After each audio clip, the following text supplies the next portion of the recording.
recommended it, I thought, okay, I'll take his recommendation. So that's how we picked the book. So Robyn, it would be really great if you could just tell us a little about yourself and your background, and then what led up to you writing this book, because I think that would be a really good place to start. Sure, and thank you for having me. I was looking for a book club. I just didn't know the moment I'd find it, it would be my book. It was such a weird coincidence because I was looking for something professionally, a little more than just dumping into a chat area every day and checking. I wanted something more engaging. But for me, I'm about 21, 22 years into my career as an instructional designer. I just call myself at this point in my career a learning strategist, because I don't know what other way to talk about the breadth and depth of the experiences I've had over those 20 years. For the majority of my career, I've been a consultant or a contracted entity. I have dabbled into organizations a couple times, which was great because they were always at career junctures where I was trying to decide what to do, like get my PhD, as Yvette was talking about, because I thought, oh, maybe project management certification versus PhD, and weighed out those options and things like that. But I've never specialized in one industry over another. Right now I'm working in higher education that's competency based, which is different than the higher education where I taught or helped to create curriculum for previously. But I also did for 2 years a stint in software development for supply chain management in the military.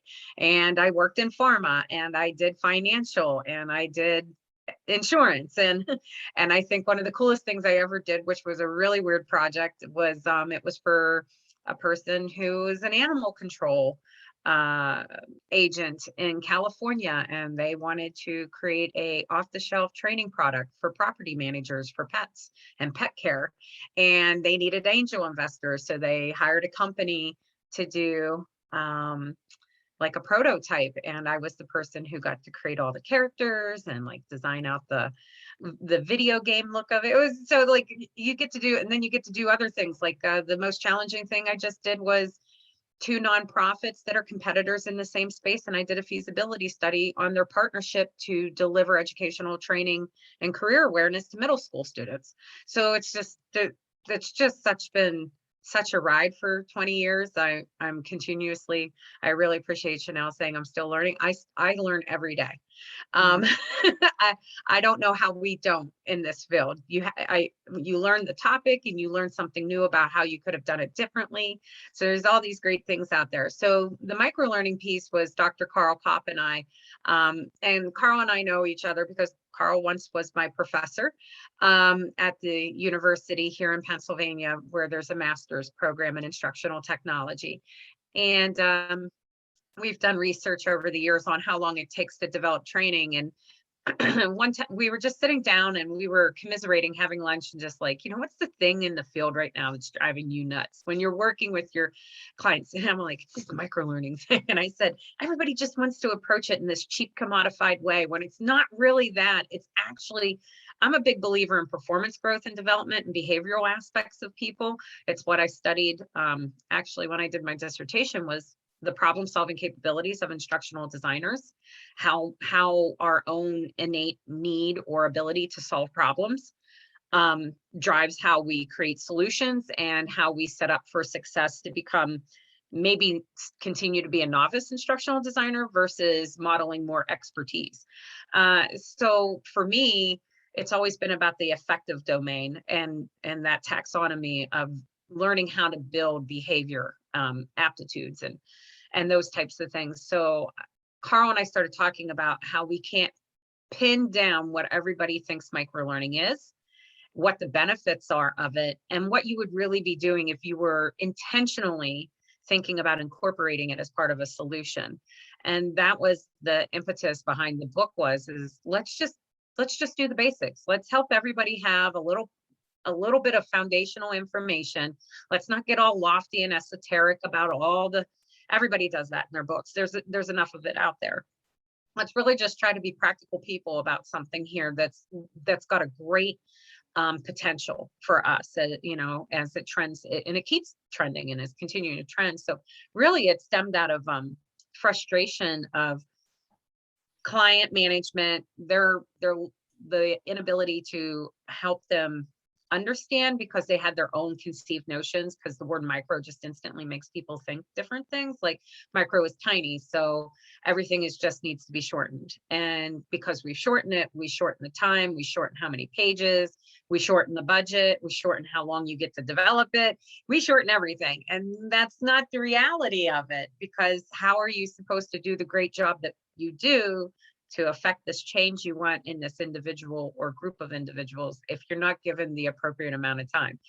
It was almost like people wanted to erase the foundations and principles of instructional design and just say, this is the way we're going. It's not that. So that was the impetus behind the book, was to just help folks maybe get a sense of it. And I'm still learning, because I'm now teaching microlearning design principles. I do small 4-week classes through a company called elearninglaunch.com, where you can just come in as you could be anybody in the world. If you want to take this class, you can take it, but it's all totally self-directed learning. And what I'm teaching is design principles for microlearning to an authoring tool. And what I'm watching each time, and I've had 3 cohorts now, what I watch every time is those that have done traditional instructional design, let's say instructor-led training, face-to-face training, or even e-learning. Their mind needs to learn how to shift out of that zone and come into this one. And because most times when you're creating training for those, they're usually one and done. It's like, did you complete the training? Did you master it at 80%? Did you attend the workshop? You know, get your little certificate, I attended. That's not what this is. This isn't about these one and done. So it's like getting folks to think about things alternately. And then those that have no foundations that come in and it's like, oh, I just want to learn this authoring tool, and you're going to teach me these microlearning design principles. They don't recognize that there's a foundation, again, of instructional design theory and systems design thinking that is going on beneath these principles and that application, because we could take whatever authoring tool we wanted. Just because I teach to one doesn't mean those principles only work one, right? Clark and Myers e-learning principles work for many people. So I'm still learning the challenge and the struggle. And I just, at Learning 2021, that was the request. Could you present on the challenges? So it's people don't still comprehend the purpose and the potential of it. Folks don't comprehend the impact it has on their own L&D department, their skill sets and capabilities. There's a multitude of topics that this book does not address. So it's still really interesting to me. I think this book's maybe been out 2 years, that there's still this much, I don't know what to call it, around the topic. Yeah, that's really interesting. I think you said lots of things there that kind of, you know, really resonated with me. So yeah, it's fascinating, isn't it? I'm just wondering how we should jump in then. So, and welcome Nicole. I see we've got Nicole with us. So I don't know, Yvette said you've started the book but haven't quite got through it. Chanel, have you been able to finish or make a start? Just out. Yeah, I'm about halfway, but I've kind of skimmed, you know, to some other parts. It gave me permission at the beginning to do that, right? So I've done a little that's what I did too. That's what we I like encourage about it too. Yes, Yeah. good. So We encourage it in bits. Yeah. Yeah, exactly. And I don't know if you've read it, Nicole, or not, and that's fine. So, I mean, shall I just share some of my highlights? And I think what you said, Robyn, about the book being really coming from a practical place, that really comes through.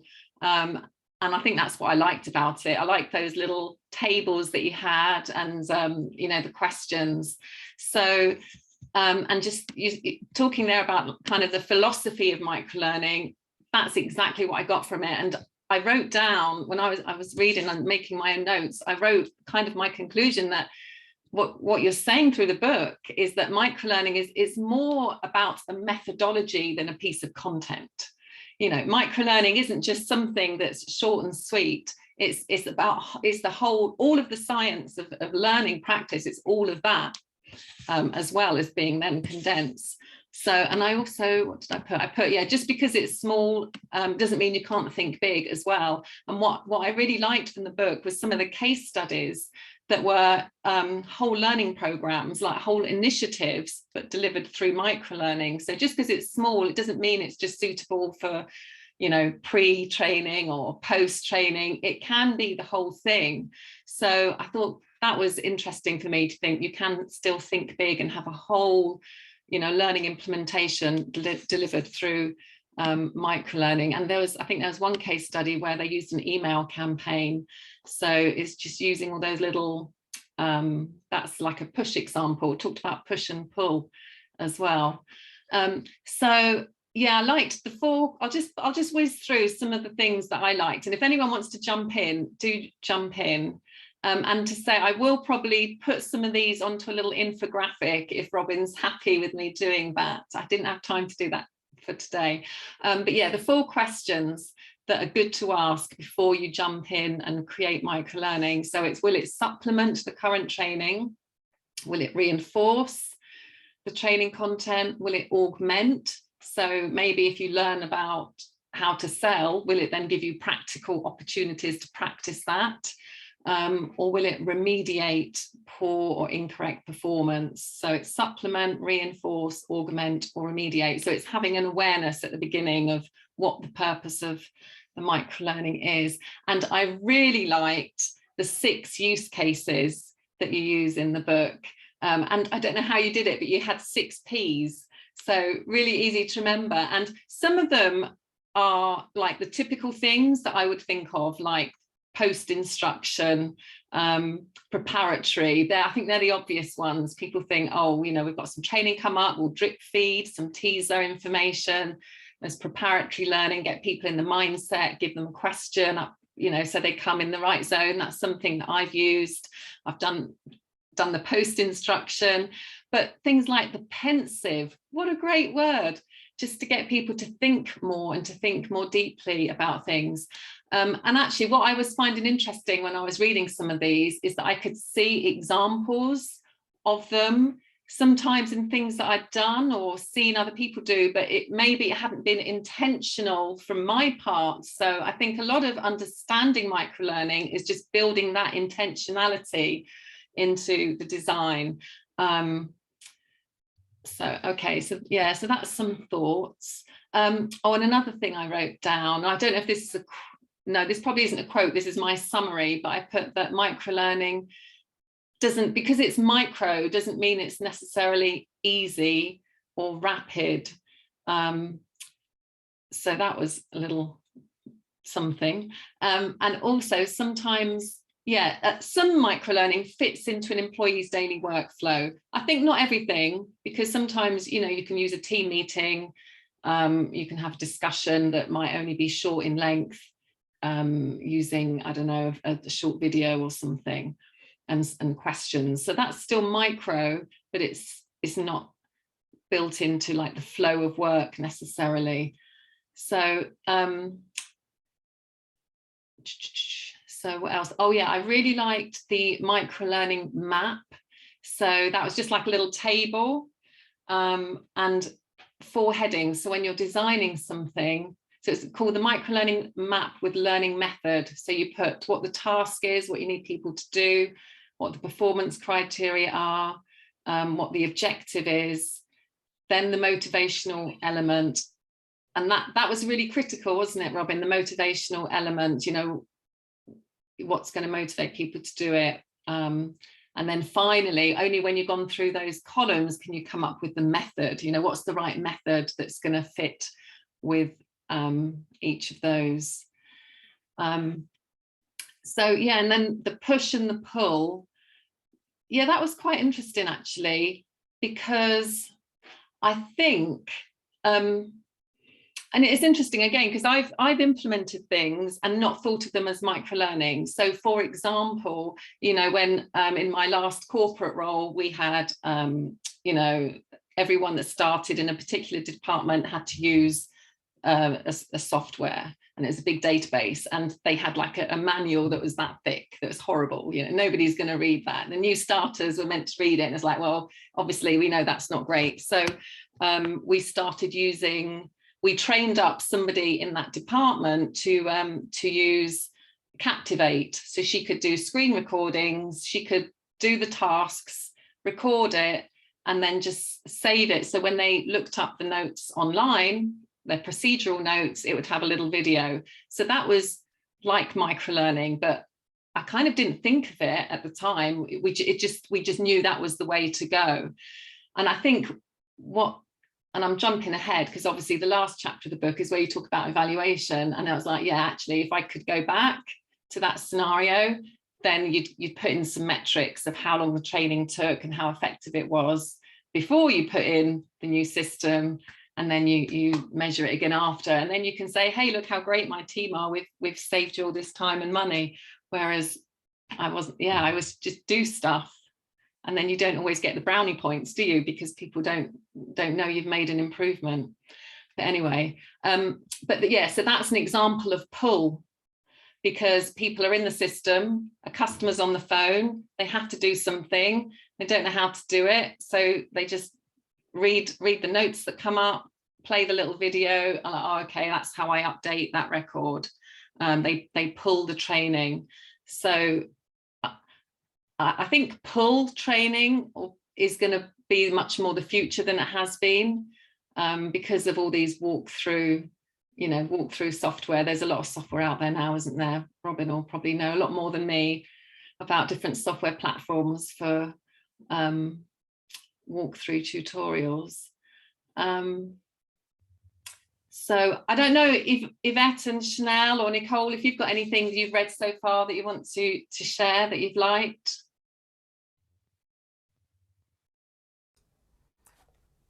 I have a couple of questions. Yeah, that would be good.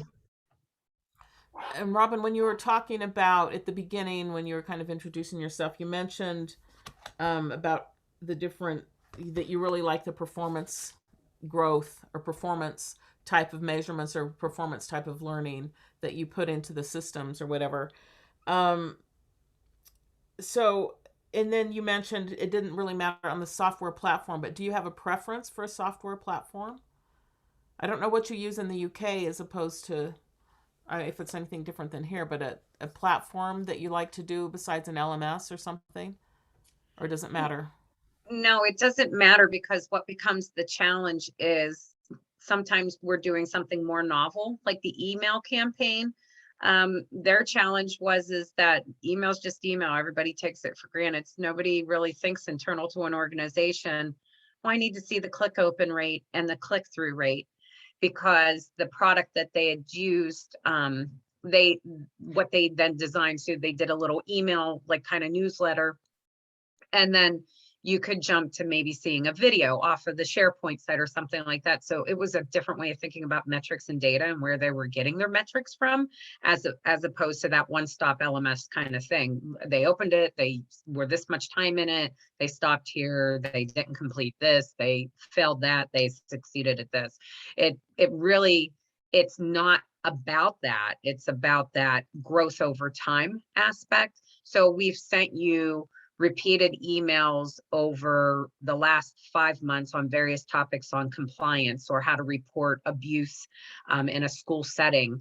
What they were looking to do was reduce the time being spent evaluating, for lack of better terming, erroneous applications or filed complaints or filed observations. They were really looking for this performance to change a number for them. So they needed to look outside of the training that would have sat traditionally in an LMS.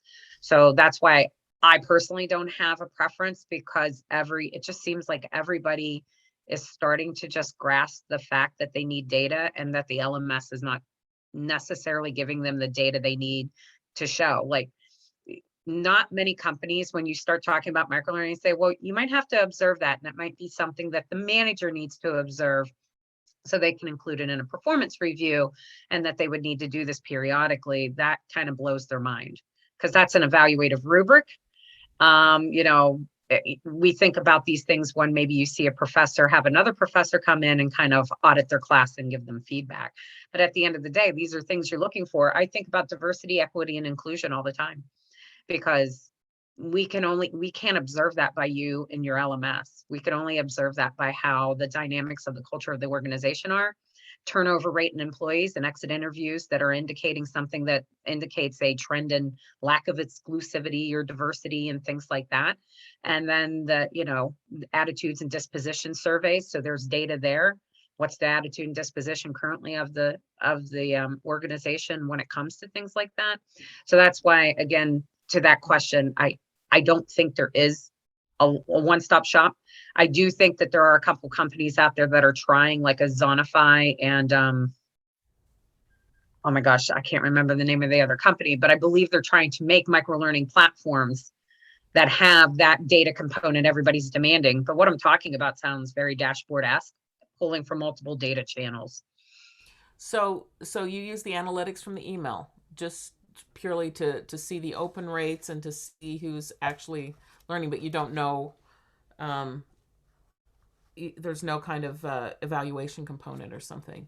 Is what you're saying, or is that through the email as well? If they open up an evaluation and no, the evaluation's more about what are they seeing trending in a quarter. In this quarter, we distributed this much educational product via the emails through this microlearning campaign that lasts 12 months. So this would have been like a post instruction. There would have been that traditional face-to-face training on compliance of reporting abuse in a school setting, any of those reportable things that a teacher needs to do. But what they did was they followed it up with, for their school, they followed it up with, and not just the school, the district, what were the biggest problems they had every year. So they started to look at the trend of the problems that they were having. The cases that were the most important were getting they were getting attended to way too late because they were dealing with so many cases they didn't even need to. So things like being able to find that just out through surveys. Is that what you're saying? They found that out through surveys, what the problems were. How did they find out those issues? Through the evaluation of the material. So if somebody was putting in a report claiming a situation was a reportable offense, and then it's evaluated at the next level and it's not a reportable offense because the situation really didn't dictate that report, they started to categorize the problems within that report. Okay. And then they built training. Yes, they did survey, like, okay. Right, like what's your confidence level in discerning a situation? Very confident or not? Okay, well, we can kind of match that up now. We have a lot of data showing that our reports are a lot of, we didn't need to report this, and you're saying you're not confident. So you're over reporting. Let's get you confident to report the right way. And let's see if our numbers come down so that those very important cases get handled more immediately, more quickly for the benefit and safety of the kids. So that was their goal, and no test could tell them that. And that's why, they needed different data. So yes, they get some baseline data like off of the reports, but then they also go and target the audience and say, and that's why I said attitudes and dispositions, because what's your attitude towards it? You may not care about reporting. Your disposition towards it might be, I just report everything. We have to get you to value it differently. And that all sits in the affective domain, not Bloom's taxonomy's cognitive domain. Mm-hmm. The literal first level of the affective domain taxonomy is value. The next is to respond, and then to receive, and then respond. And then you begin to do characterization and organization until it becomes a behavior. Okay. Got it. Thank you. You're welcome. That's a good question, though, because what I appreciate is that you asked about the data. Everybody wants to run away from the data. So kudos that that's the first question. Thank you. Yeah, good question, Yvette. Have you got another one? I'll ask a quick one, then I have others, but we can ask them later. When you talk about the time for development, do you ever do rapid iteration, or do you just, and then test it and then do it, or test it and then put it out, or do you have a long timeline? Because you mentioned budget, and a lot of times what I've ran into is, where's the budget if you're trying to do rapid testing and get a product out, as opposed to rapid testing, test the product, bring it back in, correct it, and how can you quantify to those who hold the budget strings that what you're doing is a value, because, you know, people have different, you know, administration has different ideas on how to work that budget and how to get the, you know, how do you get a satisfied product, etc. within budget, and how do you meet those milestones or do that. That's kind of Right. That's the essence of what I want, but, you know, just maybe if you can answer to that. Well, and I think it's a little more of a multifaceted response, because it's not a head-on thing, because there's a couple different ways this could go. If you are just wanting to do something very quickly and get a piece of information out, and you're not really worried about metrics and data, then yeah, you could go rapid prototype a whole series of things and get them out there. You could release them all at once. You could do it over time, depending on how you want to measure that approach.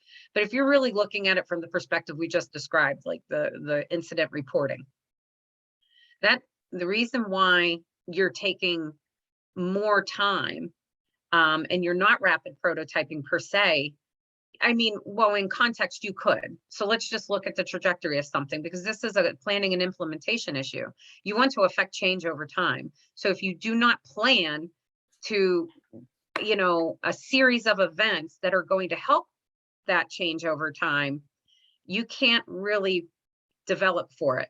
So let's say you figure that out. And I agree with that. Yeah. And so and how do you convince, well, but you can rapid prototype within that, because that 12-month email campaign, the design so this is where agility comes in, right? With your maturity of your processes, you create a template. You could have that whole series sitting there. I know people do this for blogs and podcasts. I used to do it myself when I blogged. I used to have at least 5 in the hopper, so that, you know, I got too busy. I pushed out one of my pre-dones. And so the rapid prototyping can still happen. It's the planning and implementation that the folks don't want to do is where your time comes in. But some people think, well, I have to plan that for each one of these little micro-learning pieces I create. No, the plan will help you understand when you got to deliver, but nobody's saying that you can't create all those pieces this month, this week. It just depends on what you're trying to achieve. A video obviously takes a lot longer to rapid prototype. I've done enough of those to know that, versus if you were using a product that I use is 7 tabs. It's super quick and easy. Like I can create a piece in 20 minutes. If I know my content, if I know the objectives. So there's a little more additional planning, but bringing it back in and changing it. Maybe you want to do that for something like a new hire onboarding. Maybe you do some preparatory pieces and create something out, and you pilot it and you rapid prototype it and create it and put it out with the first round of new hires, tweak it, second round. There's opportunity in there for people to understand that it still can have a good impact and effect. And, you know, we could always tweak it to death, but I don't see where there is an opportunity there. I think there's opportunity to rapid prototype. And I don't think it really increases your budget, if that's the way your organization always works, like a SAMe model where you know, it's iterative. I don't know. Most people are so challenged by thinking ahead and distribution that they don't even think about rapid prototyping. So I appreciate that question. Yeah, what was the tool you mentioned, Robyn? Did you say 7 tabs? 7. It's the number 7 and the word taps right beside it. It's card-based. It's online. It does not go into your LMS. It gives very limited data. So it's a micro-learning product, but it's, you know, there's some great pieces to it, and then there's some shortcomings. But I mean, if we wanted to just leave this meeting and create something as opposed to an infographic, we could go create a 7 taps piece pretty darn quick. I guarantee it. Oh, that sounds amazing. I need to look that up. I tell you, what was most interesting for me reading the book is, you know, I don't work in a big company now. I just work for myself, doing different projects, and I'm trying to create my own content that I want to put out there as training content for other people to buy. And well, one, I find it really hard working on my own because I'm used to having team members to bounce off, and I'm not a completer finisher. And I have all these templates, and I start one and then I start a different one and then I lay it out a different way. And I'm like, I just need like a template that works, for what I'm doing now. And I'm like, and I knew there must be something online, but I haven't found it. So I'll look this one up and see if I can find the thing that works for me. Because, I write blogs all the time. I've got so much stuff, actually. It's all in my head. It's all in different places. And yeah, I'm struggling to find that rapid prototyping method. So yeah, I'm interested to look that up. And there are a couple authoring tools out there. And again, I wish I could remember them. I'm feeling depleted mentally on this, but there are a couple of products. I think SparkLearn is one of them, where you can put your content in and then push the button. And today you want your microlearning piece to be this. That is so easy. Spark is really easy. Yeah, like an infographic, but then you can take that same content and push, and it will push to like maybe a job aid or something like that. And because I talk, some of these companies I'm talking about, they actually talk to me, so I know their products. That's why I'm like, I don't understand why I can't remember them. But SparkLearn is one of them. That has more of that you could take your content and do multiple pieces, which is really important, because maybe the person who read the email needed it in a video or a podcast, or something like that, where for example, Interflection, and they use an X in there, Interflection, they're a mobile app. Mm-hmm. But I think about rapid prototyping and where there's circumstances where maybe it's not as ideal. And I would say, I guess I question it with Interflection, because Interflection is an awesome tool, but it's built for one purpose only. And it has a lot of artificial intelligence and native language in it. But for example, it would help you in a situation as, let's say you're the front desk person at a hotel, you got an unhappy customer. You can practice an Interflection. You hold up your phone and it positions the problem to you, and you respond. And it will listen to what you say and how you say it. And it will tell you, based off of metrics that the company sets up, how successfully you responded in the manner in which the company would want you to respond. And that is and it's a micro-learning tool. And they're now working on building out a more robust data analytics background for it, because you can think of what I just described to you. You can imagine in the sales arena is just amazing, but there's also a lot of leadership development going on too. And so leaders are dealing with a lot more of a diverse set of issues every day. And so to be able to keep in, because most leadership training just says you need to create a welcoming environment, right? Mm-hmm. This actually, so when it's not welcoming, how do you actually handle the problem? They don't ever create the training for that piece, or they don't give you the opportunity enough to practice it, or practice it on your own. You might get it in a role play one time when you were getting your leadership certification, and this gives you all those opportunities. But I think about when you asked that question about rapid prototyping, I thought, because I was in my head going, cataloging, where could you rapid prototype, what tool? And I would question Interflection being something a little more heavy on the instructional designer to really engage and work with subject matter experts and things like that. And I don't think that you could maybe rapid prototype as much as you would want with something like 7TAPS or SparkLearn as a platform. Yeah, thanks for that. I know that Chanel's been using a platform. Chanel, you want to talk about the platform you've been using? Well, I mainly just use Articulate Storyline and Rise, and that just happens to be what I started learning about a year ago with the clients that I picked up, that kind of let me learn while on the job as well. Oh, mm-hmm. Sorry, hold on. Bon, can you take that to the other room? I got 2 babies behind me, so okay. You might hear them as well. Okay, that's okay. Oh, Bon, you got to go bring that in the other room. I'm sorry. Maybe we can get this right. But that's a good question that you asked, Yvette, and Chanel's describing. Some people think they can't use Captivate, Articulate, Rise, any of our current products that we typically do. They don't think they can use them. The thing that I tell folks is again, you might be using it for that more traditional e-learning piece. And if you know the microlearning design principles, you will go back and look at those tools a little differently. Because the first principle I teach is tool capacity. What are its limitations? What are its opportunities? And can you create workarounds? That type of thing.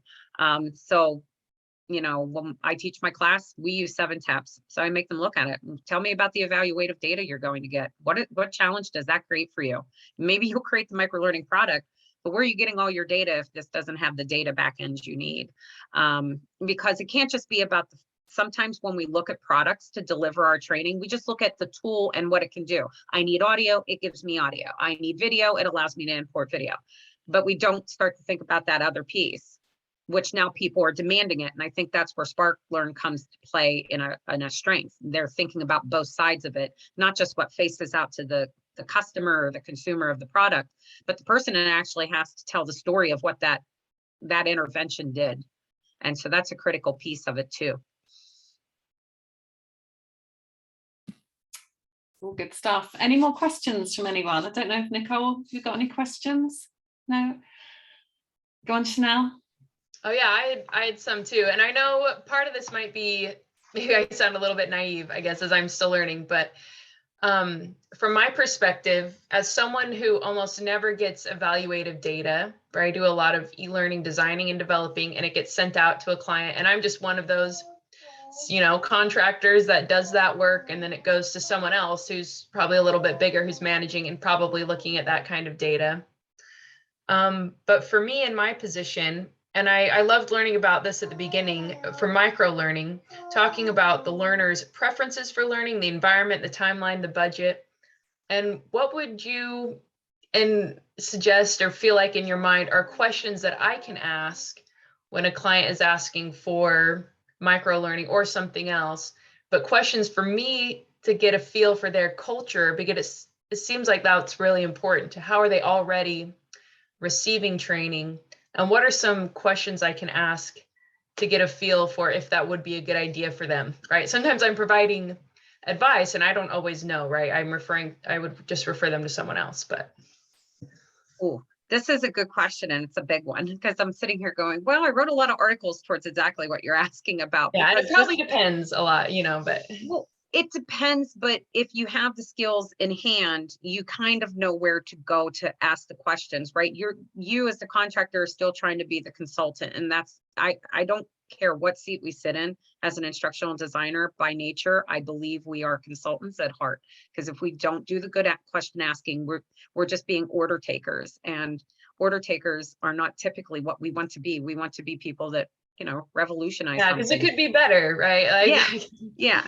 So it is a multifaceted, I feel like I'm using that word a lot today, but what you're asking has a lot of aspects to it that just don't sit when it's like back in the day when the people, oh, give me flash-based stuff.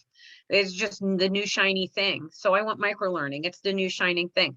I always tell people, and I will remember to do this as my due diligence, I actually have a list of articles that I put at the end of every presentation that I present at, that I wrote.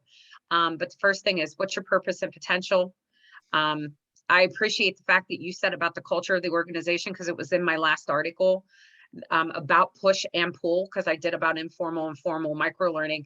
And the culture, if your organization's culture is, we just dish you out stuff in an LMS all the time, and you come along with this whole new thing where it's bombarding you monthly or weekly, and it's not what you're used to, and you haven't done some change management process to complement it, to get people to buy into it, to demonstrate that the organization believes that this is something good for you, you could do all the coolest things in the world inside the tool and give it to them. It's still going to fall flat, because there wasn't that pathway or guide, you know, the glide path to success for it. So purpose and potential are always important. What is the purpose? Why are you asking for microlearning? I think it might go back to those 4 questions Rachel said is in the book, but what's the potential of it? Are you looking to do data measurement? Are you looking to go find the performance piece? Or are you just looking for new ways to engage the learner in a shorter way to make it more accommodating to them? So, you know, if you're sitting to that side, I don't know necessarily you're doing truly micro learning. You might be doing micro lessons or mini courses. And I know that some people find that semantical, but I kind of have to take a line at some point on what I write about. And my line is, I really believe you should be looking at performance, whether that's augmentation, development, improvement, whatever it is.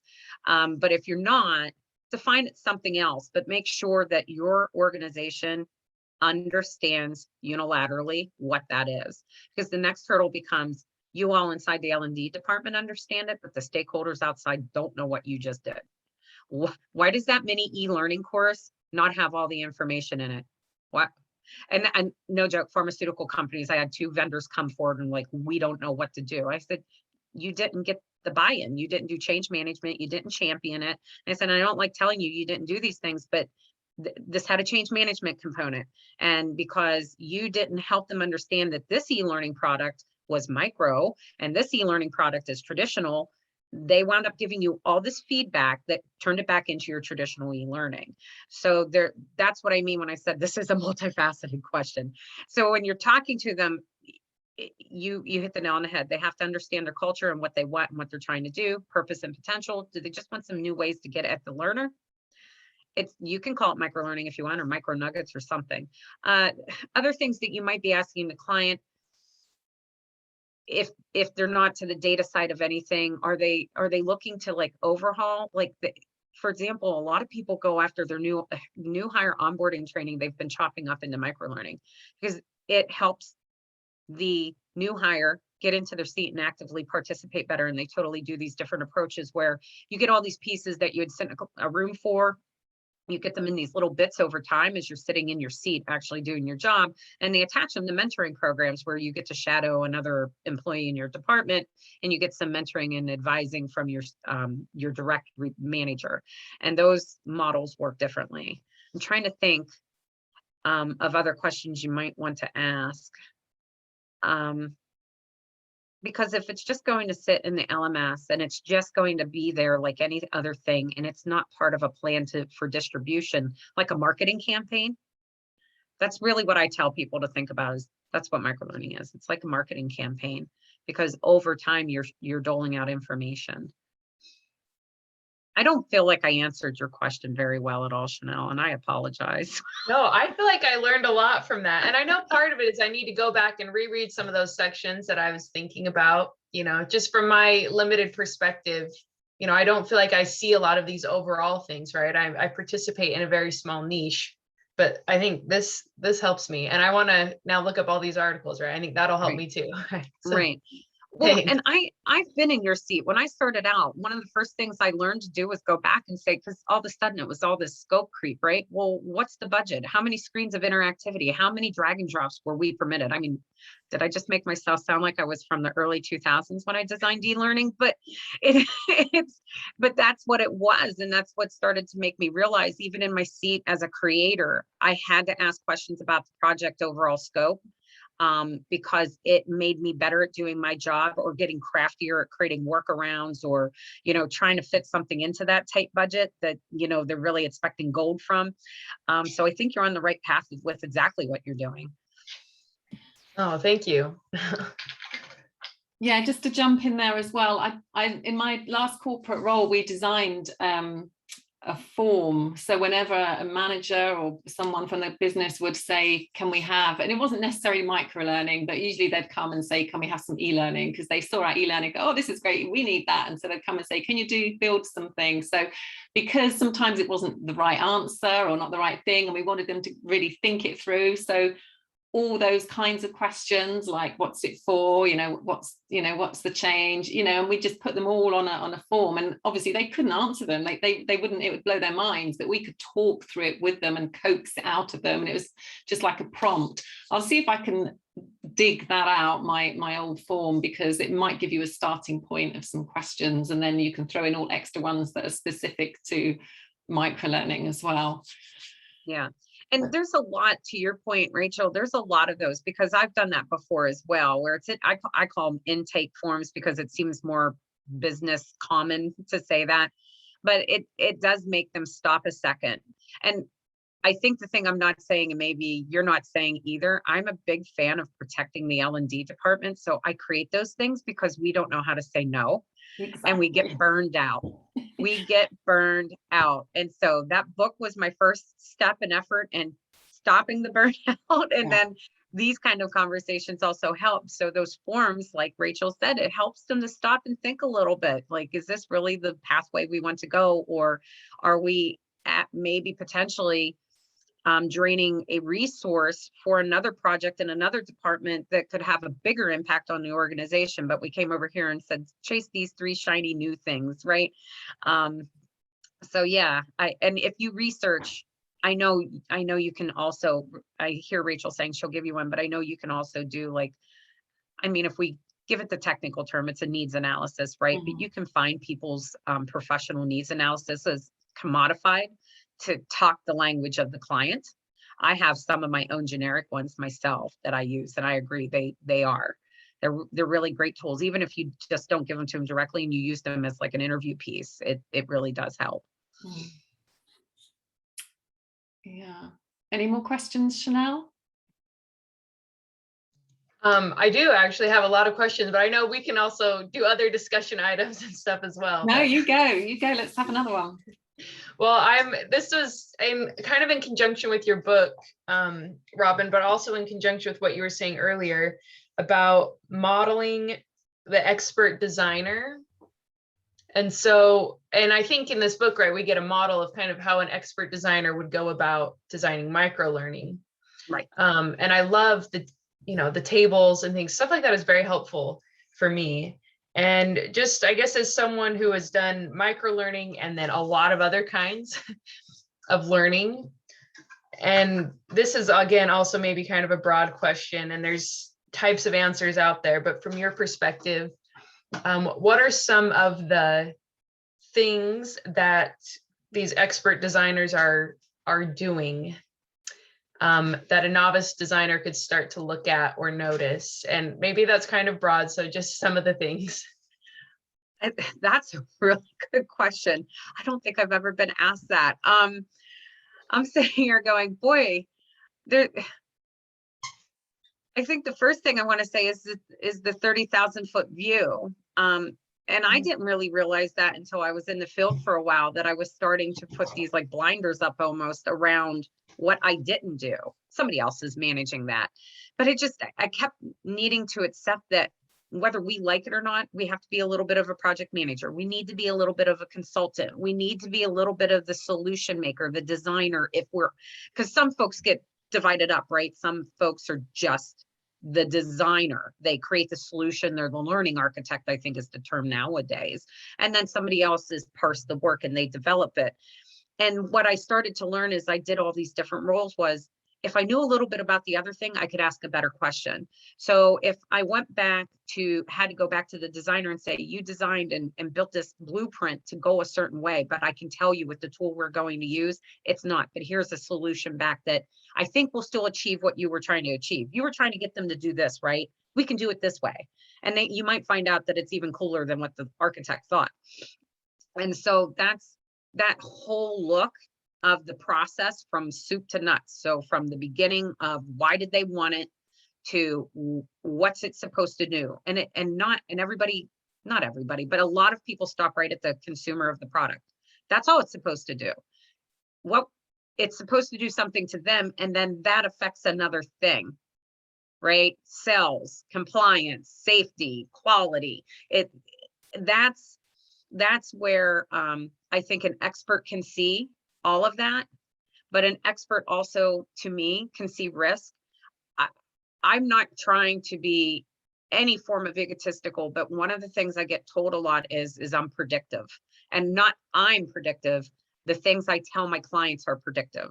So for example, the other day after a kickoff meeting, I went in before the kickoff meeting with the client, and I got hired by a client. They have no L&D branch and they wanted L&D work. And I said, this is based off of the way this client's talking, these are the things you're going to see happen next. And it happens. So you're an observer of people. I think that we take ourselves out of the seat of needing to sit there and think of the solution as we're active listeners. So I think probably the strongest soft skill is active listening. One of the things I learned very early on is I wasn't actually listening to my clients. I was solving their problem in the moment, and I wasn't hearing their whole problem. So the active listening piece is huge. And the other is just having little understandings of all the other roles that aren't yours and how we really are cause and effect to one another, truly.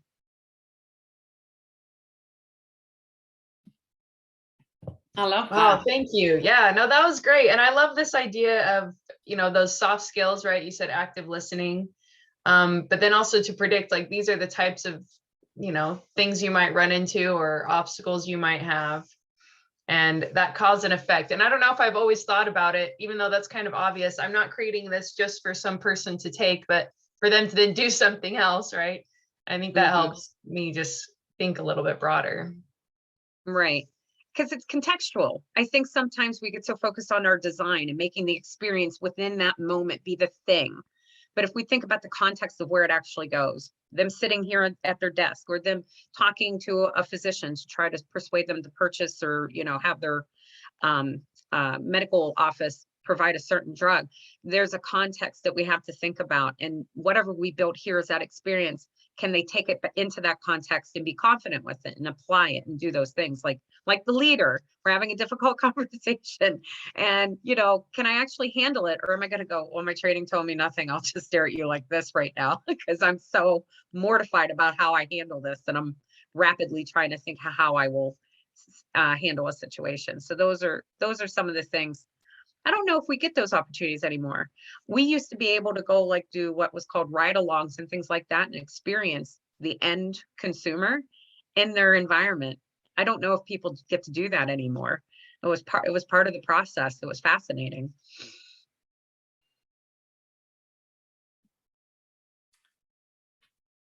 Brilliant. So it's all really good stuff. Any other questions? Well, I hope you put up a thing in your Facebook. What did you learn today? Yeah.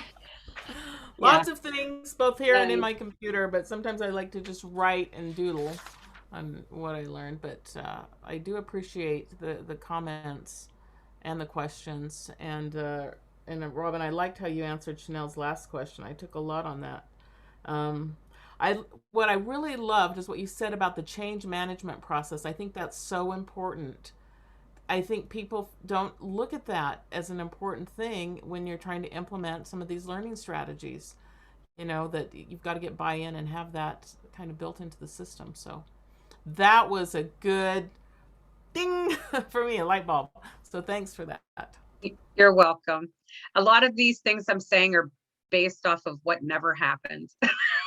You know what I mean? If they had put in the change management, we'd have done a much better implementation and rollout of a new ticketing system, right? And that's where I think sometimes when we get into our roles, and I've done a lot of interns and mentoring, like the last student I had, they only looked at the failure, and I said, but look what you do know. Look what you figured out, because that to you failed. You now understand something new about a client. You now understand something new about your skill sets that you don't like, would like to improve. I said, we have to start looking at the other side. I always tell people, flip it over. When I teach, I say to people, rocks are not just two-sided. They're multifaceted gems that you wind up polishing over time. So allow yourself to be multifaceted, look at things in a multifaceted way, and understand that for the good, there's bad, and for the bad, there's good, and there's something in between. And sometimes we have to get messy in the gray. But if we're always just looking at it this way, we're going to do good for this one person this way. We're missing all these other things that interact with it. Yeah, that was another one of the things that I really liked in the book, when you talked about doing a SWOT review of the process. So not the outcomes, but the process that was used. So kind of, what are our learnings from the project, but particularly, what worked, what didn't work, where were the weaknesses. I thought that was really nice.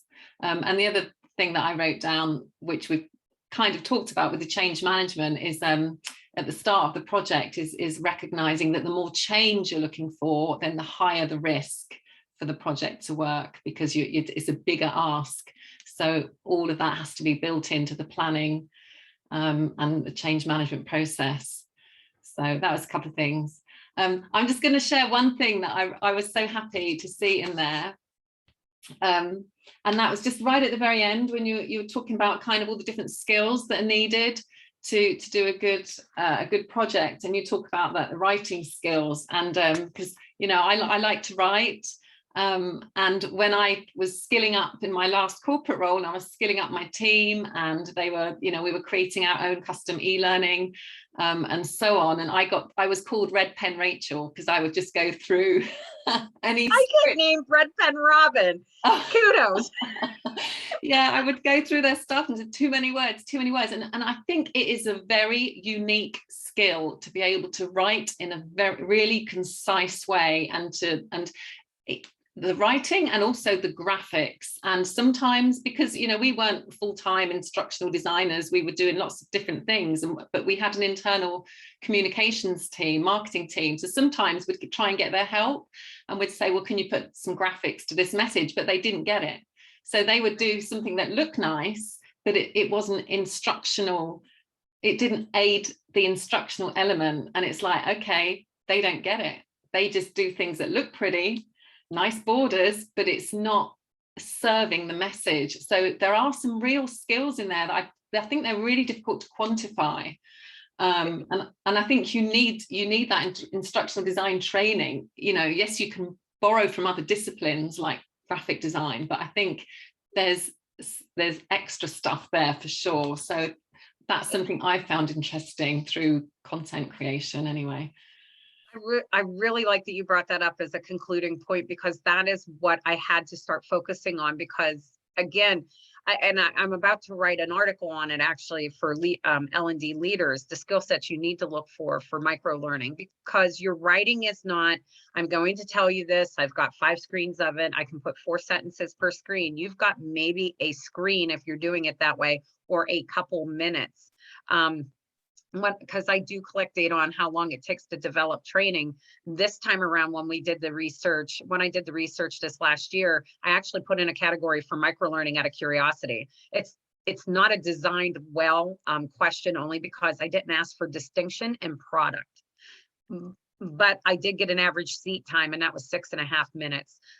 There's no hard and fast rule that microlearning must be that. But if most people are creating something to get you in and out of a seat, whether hearing, watching, reading, in 6.5 minutes, that message has to be not only written so concisely, it must be the most meaningful, highly contextualized experience that will be the most relatable to that individual. You can't be talking about a school setting and putting them in a kitchen and correlating it to cooking. You need it to be in their context, and it can't be the context of just a person. It has to be what I call, one of my principles is global equity. It has to be equitable enough to cover everybody in the audience. So when you're talking and giving examples, you can't focus on leadership of a salesperson if your leadership training program is covering more than people that are doing sales in your organization. If it's, one of those kind, unless you have specialty, branches that come off. So I really, really appreciate you bringing that up. Because the other piece of that skill set is, I told you about the affective domain. We're so used to recall, distinguish, analyze, evaluate. Here, we're trying to get you to actually almost emote when you think about it. So it's contextualizing a scenario to something so real. And some folks don't have that skill set because they're very much not technical writers, but they're writing in a way that's like almost dictionary style. Here's some information, and it doesn't have maybe that story behind it. So it does take a little bit more. I know that we're over time. I just wanted to say, I put from our conversation nuggets that I heard you all point out as value to you, and they're in the chat box for you. Oh, that's amazing. Thank you, Robyn. You're welcome. And I will follow up, Rachel. I don't know how, but I will give you those articles. Do you just want me to dump them in the Facebook? I'm not sure. Yeah, put them in the Facebook group. That'd be amazing. Thank you. So brilliant. So we've got the items in the chat. So I'll save those before I close the meeting. So we've got those captured. But yeah, I think we've come to the end of our time, but that's been fascinating. I mean, I read the book, I got a lot from that, but just the whole conversation was like another level. So that was really cool. So thanks everyone that joined. Thank you so much. Yeah, and thank you, Robyn, for being so gracious and sharing your knowledge with us. It's been really wonderful. So my pleasure. Thank you so much for giving me the opportunity and hearing what you're all thinking and questioning. It really is helpful to me as well. So thank you. Cool. Okay, thanks everyone. Thank you so much. I learned a lot today. Thank you. Good. Thank you, Nicole. Thank you. Bye. Bye. Thanks, Rachel. Thank you.